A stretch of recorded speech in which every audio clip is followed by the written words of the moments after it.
Pemirsa, hari ini panitia seleksi calon pimpinan KPK mulai melakukan wawancara terbuka terhadap 19 orang calon pimpinan KPK. Wawancara ini dilakukan untuk memverifikasi sekaligus memberikan kesempatan bagi setiap calon untuk menjelaskan dan mengklarifikasi berbagai masukan masyarakat yang telah diterima oleh Pansel. Sebelumnya Indonesian Corruption Watch atau ICW telah memberikan catatan kepada Pansel dan menyatakan ada di antara calon yang sudah lolos dalam 19 orang ini memiliki track record yang dinilai tidak sejalan dengan visi pemberantasan korupsi yang selama ini diperjuangkan oleh KPK. Ada juga PPATK yang telah menginformasikan bahwa setidaknya ada 4 orang dari 19 calon pimpinan yang kini tengah diseleksi diduga memiliki rekening yang mencurigakan. Namun apakah masukan-masukan ini nantinya akan diakomodir dalam seleksi yang kini tengah dilakukan oleh Pansel? Pemirsa, untuk mendiskusikan masalah ini telah hadir di studio kami anggota Komisi 3 DPR Ruhut Sitompul.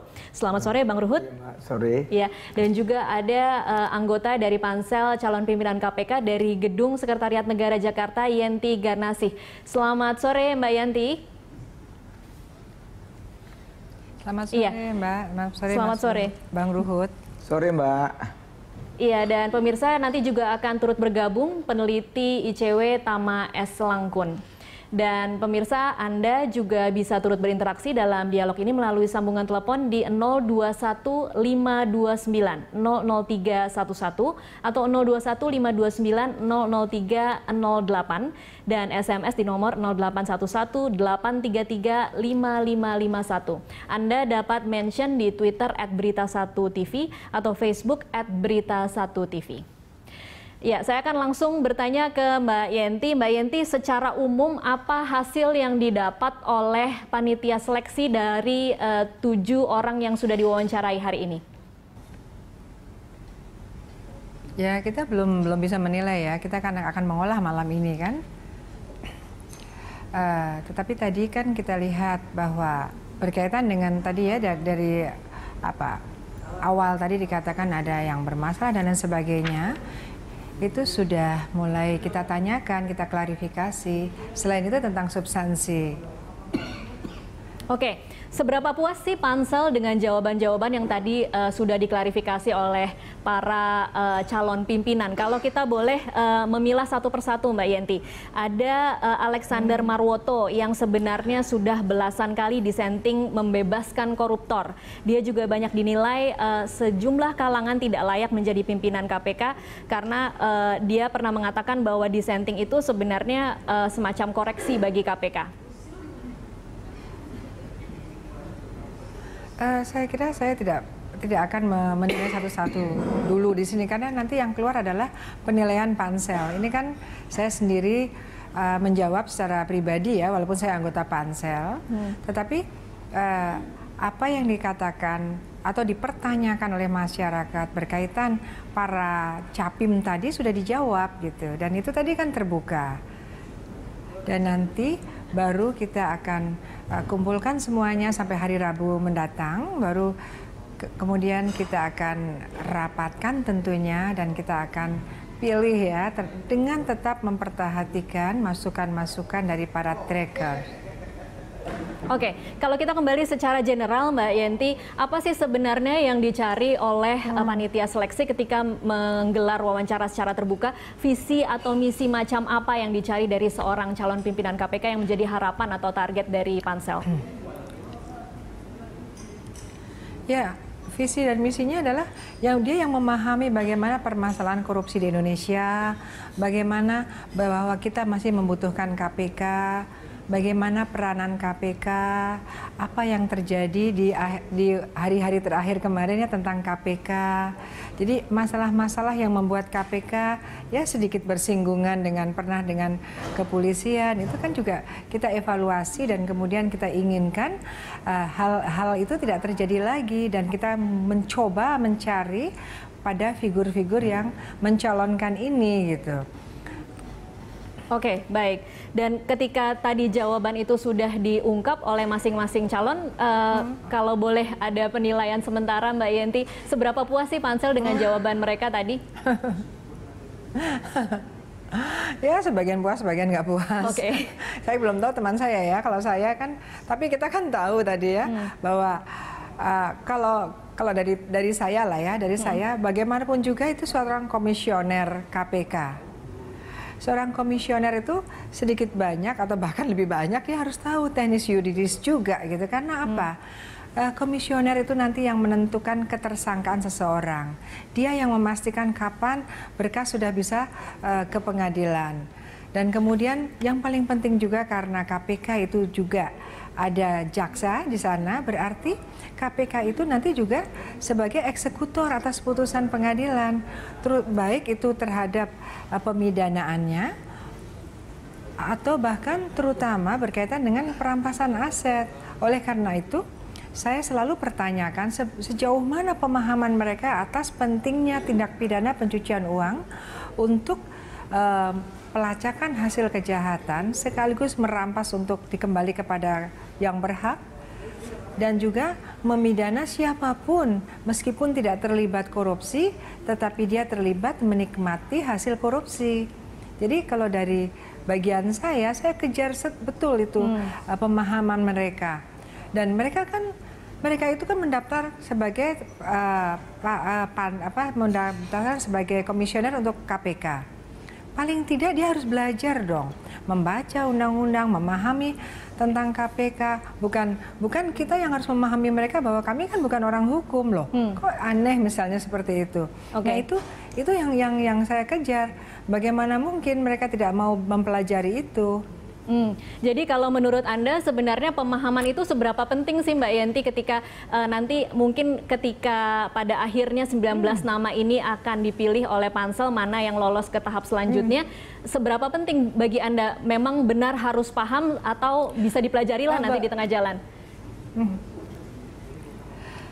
Iya enggak, sebelumnya sekarang ini sudah belajar mestinya kalau serius ya.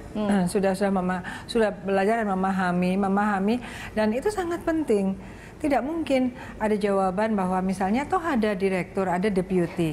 Tetapi ini adalah pemegang keputusan yang memutuskan dia. Tidak mungkin kita seorang pengambil keputusan harus bersandar pada orang-orang di bawah kita gitu, baik itu deputy maupun direktur. Dalam artian kita harus betul-betul memahami, apalagi sekarang dihadang dengan pra-peradilan. Oke, baik. Mbak Yenti, saya geser dulu ke Bang Ruhut yang ada di studio. Bang Ruhut, kalau dari Komisi 3 DPR, melihat proses selama ini, khususnya untuk hari ini, kita mulai menyaksikan bagaimana proses wawancara akan sampai hari Rabu. Hasil pengamatan Komisi 3 apa sih?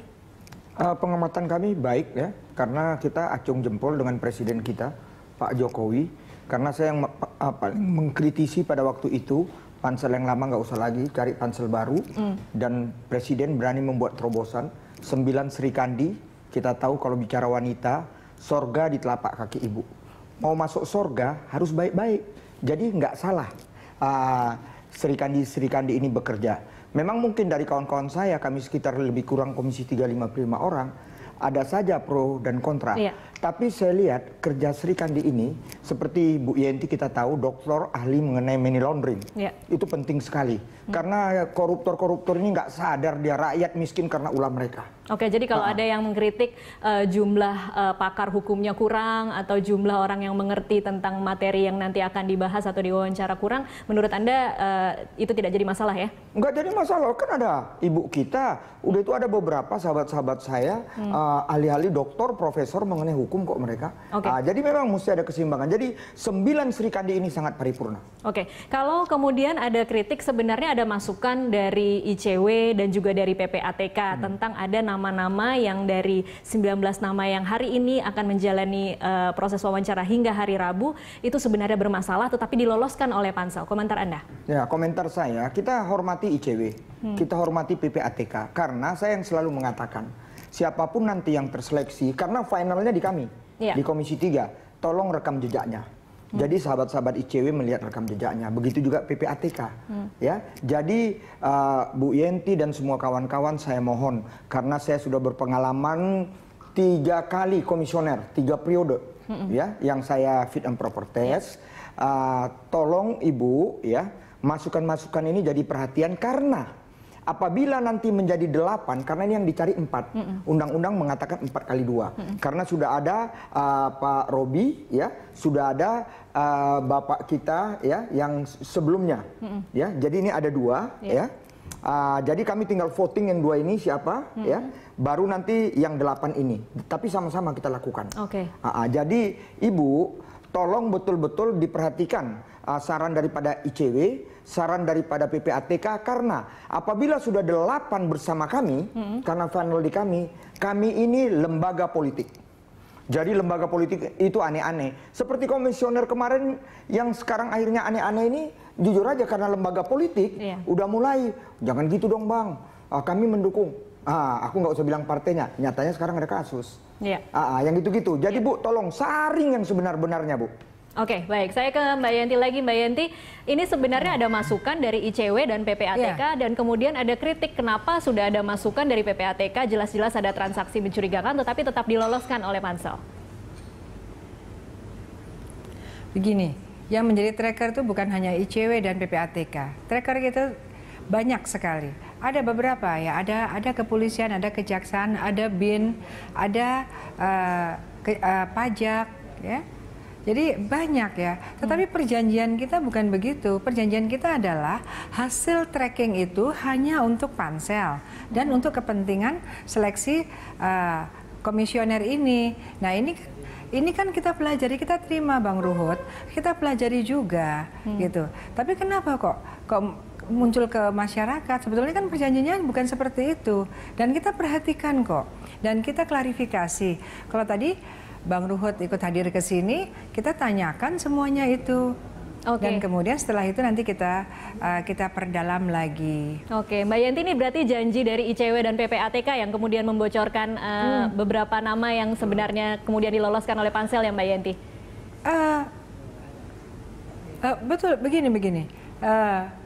Kita kan ada pernyataan bahwa, dan lagi memang hasil tracking itu bukan untuk komoditas seperti ini mestinya, untuk kita saja, untuk pansel memang seperti itu.